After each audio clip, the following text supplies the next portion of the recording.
stay awake for too long. Don't go to bed. I'll make a cup of coffee for your head.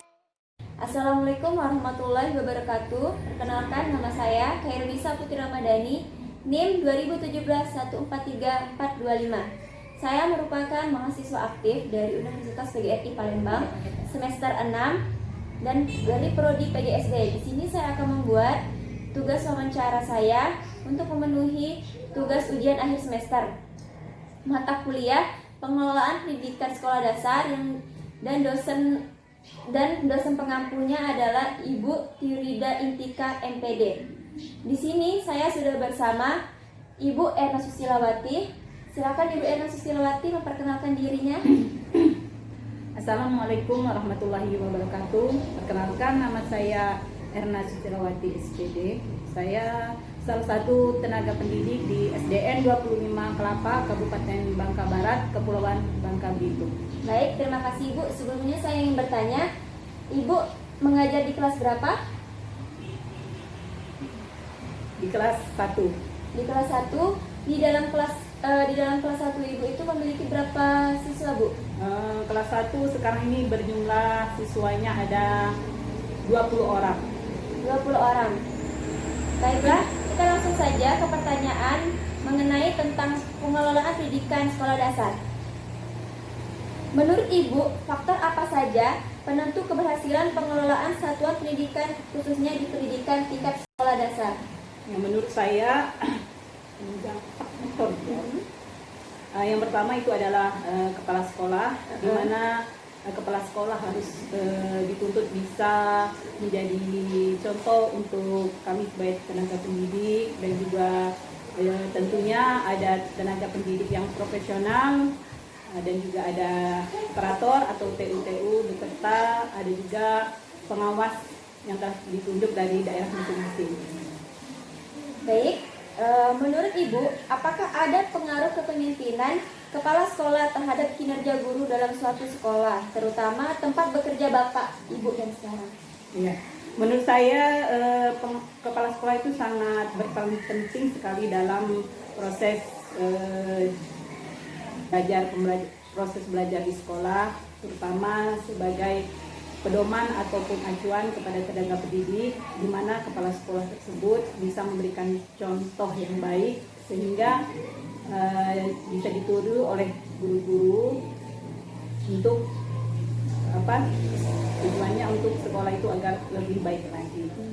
Jadi peran kepala sekolah menurut saya sangat berpengaruh sekali untuk kelangsungan sekolah tersebut. Baik, apakah selama ini supervisi pendidikan di Indonesia memberikan dampak yang signifikan untuk meningkatkan mutu sekolah atau pendidikan? Ya, sangat berpengaruh besar sekali menurut saya, karena dengan adanya supervisi itu dapat menentukan kualitas nilai dari atau mutu dari sekolah tersebut. Ya. Baik, bagaimana menurut Ibu? Apakah sistem informasi pendidikan itu sangat berguna pada setiap sekolah, terutama saat sekolah diliburkan karena adanya wabah COVID-19? Ya, sangat berguna sekali dengan adanya sistem informasi tersebut ya, karena sebagaimana diketahui dengan adanya pandemi corona ini otomatis kita tidak bisa bertemu langsung dengan murid-murid kita. Jadi dengan adanya sistem tersebut kita bisa bertemu atau bisa melakukan proses belajar mengajar walaupun hanya melalui online, namun proses belajar tersebut masih bisa berlangsung sebagaimana mestinya. Jadi menurut saya dengan adanya sistem informasi itu sangat bagus sekali untuk kelancaran pembelajaran sehingga tidak ada pembelajaran yang tertunda. Baik, apa pendapat Ibu mengenai kurikulum saat ini tentang kurikulum Merdeka Belajar? Apakah kurikulum tersebut akan efektif jika diterapkan di sekolah, khususnya di sekolah dasar? Iya, seperti yang diketahui ya, itu memang belum sepenuhnya dilaksanakan di sekolah-sekolah. Itu seperti yang saya dengar, istilahnya baru wacana atau belum dilakukan atau belum diterapkan di sekolah-sekolah. Tetapi menurut saya kurang efektif karena dengan adanya seperti itu jelas kita tidak sering bertatap muka dengan murid-murid, tidak tahu perkembangan murid itu bagaimana, apakah ada kemajuan atau bagaimana. Jadi kalau menurut saya dengan adanya kurikulum sistem kurikulum mereka kurang efektif kalau untuk diterapkan untuk di sekolah dasar. Ya. Baik. Di dalam pengelolaan peserta didik ada tahap seleksi peserta. Apa saja syarat yang menentukan calon peserta didik akan diterima atau tidak, dan bagaimanakah proses rekrutmen dan seleksi siswa baru di sekolah Ibu? Ya. Yang pertama jelas sekali ya, mengacu ke peraturan dinas yang wajib kita terima untuk PSB atau penerimaan siswa baru itu adalah anak-anak yang sudah berumur 6 tahun. Sedangkan anak-anak yang di bawah 6 tahun itu tidak diterima atau belum boleh dimasukkan ke sekolah SD. Jadi nanti mereka masih tahap TK kalau umurnya masih di bawah 6 tahun. Jadi yang pertama syarat masuk SD itu secara umum ya seperti sekolah lain, yang pertama yaitu jelas umur harus 6 tahun dan setidak-tidaknya sudah bisa mengenal huruf lah untuk anak-anak yang kelas 1.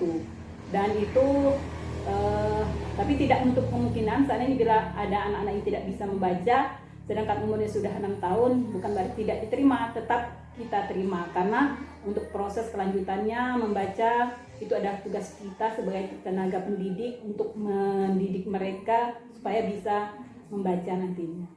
Baik, menurut Ibu, bagaimana proses pengelolaan tenaga pendidik pada masa sekarang?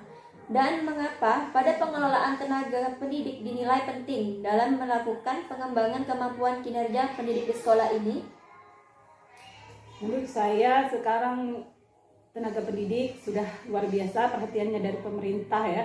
Sudah banyak sekali kegiatan-kegiatan pemerintah yang dilakukan untuk meningkatkan kinerja tenaga pendidik, seperti ada pelatihan-pelatihan, perkumpulan-perkumpulan sekolah, pokoknya banyaklah untuk meningkatkan kinerja tenaga pendidik tadi. Menurut saya kalau dari pemerintah sudah sangat luar biasa sekali mendukung, sudah banyak sekali yang sudah dilakukan pihak pemerintah untuk meningkatkan kinerja tenaga pendidik seluruhnya yang ada di Indonesia ini. Menurut Ibu, apakah ada hubungannya antara pengelolaan biaya pendidikan dengan kualitas pendidikan? Menurut saya itu sangat berhubungan sekali karena terjadinya proses pembelajaran di sekolah-sekolah itu tentunya harus ada biayanya. Jadi menurut saya pembiayaan itu sangat mendukung sekali untuk prasarana yang ada di sekolah kita, terutama untuk menunjang keberhasilan sekolah kita, karena semuanya itu pastilah perlu biaya. Jadi sangat berhubungan sekali antara biaya itu dengan kelangsungan proses belajar mengajar di sekolah kita, sangat diperlukan sekali. Baik. Apakah fasilitas sarana dan prasarana sudah memadai di tempat Ibu bekerja sehingga dapat menunjang pembelajaran yang lebih efektif lagi? Iya, alhamdulillah walaupun kami SD-nya salah satu SD terpencil ya di kebun-kebun perkebunan di salah satu perkebunan sawit. Alhamdulillah untuk masalah sistem pembelajarannya sudah lumayan bisa mengikuti seperti yang diterapkan di Dikbud, bisa menggunakan alat-alat teknologi seperti komputer misalnya, itu alhamdulillah bisa digunakan secara baik ya. Penggunaan tab-tab untuk siswa-siswa kelas 6 itu bisa dipergunakan. Alhamdulillah tidak ada kendalanya, bisa kami mengikuti teknologi, bisa dipergunakan secara baik. Cuman ada juga sedikit kendala, mungkin ya harap malum kalau di tempat jauh ini ya itu tadi mungkin dari kendala sinyal atau ya seperti itulah, tapi alhamdulillah itu masih bisa teratasi, bisa kami pergunakan dengan sebaik-baiknya. Baik, ini adalah pertanyaan terakhir Bu ya. Bagaimana menurut pandangan Ibu mengenai hubungan sekolah dan masyarakat, khususnya orang tua siswa pada saat wabah pandemi seperti ini dalam proses belajar di rumah? Iya, menurut saya hubungan antara orang tua dengan guru harus terjalin dengan baik pada saat ini, karena sebagaimana kita tahu pada saat ini proses belajar tidak bisa berjalan seperti biasanya, tidak bisa bertatap muka, tidak saling bisa menyapa. Tetapi dengan adanya kecanggihan teknologi sekarang, adanya sistem pendidik yang baru ini, alhamdulillah semuanya bisa, pembelajaran bisa tetap berjalan, kita masih tetap bertatap muka dengan murid-murid kita, dan alhamdulillah dukungan dari orang tua pun semuanya semangat untuk membantu anak-anaknya terus berkomunikasi dengan kami pihak sekolah. Jadi untuk kendala proses belajar mengajar, murid-murid tidak ada yang terganggu karena orang tua pun berhubungan baik dengan kami, komunikasi jalan. Jadi semuanya alhamdulillah berjalan dengan baik.